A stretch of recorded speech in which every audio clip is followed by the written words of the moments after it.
the man suddenly discovered that there were actually a few bags of US dollars hidden on the construction site. Just as he was about to reach out and count them, his coworker reminded him that it was time to get off work. In order not to let the dollars be discovered, he quickly closed the cabinet door, planning to come back for them later. However, after all the workers had left the building, the foreman suddenly announced that no one was allowed to enter the building again because it was going to be demolished in an hour. At this point, Jack was unwilling to give up this opportunity to get rich, so after the patrol car passed by, he climbed over the fence regardless of the danger and broke into the building. Soon, he came to the place where he had hidden the money earlier and took out the 3 briefcases from the cabinet. Excitedly, he hurriedly unzipped them, only to find that the bags were all filled with US dollars. After a preliminary estimate, the 3 bags together should have about $6 million.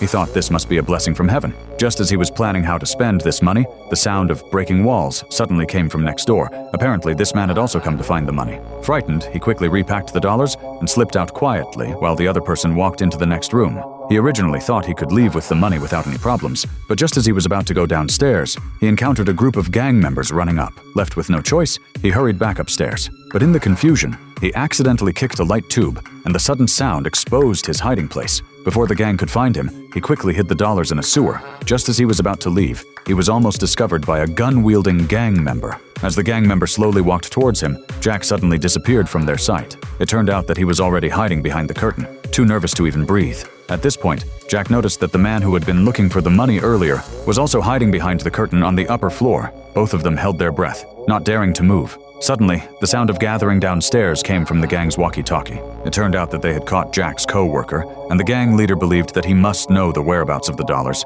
so he directly ordered his subordinates to beat him up. Hearing his co-worker's screams, Jack peeked out to check, only to see a scene that filled his heart with anger. His co-worker was killed by the gang. His anger erupted in an instant, but this movement also exposed his position. With no other choice, he could only hide the dollars and then decide to avenge his dead co-worker.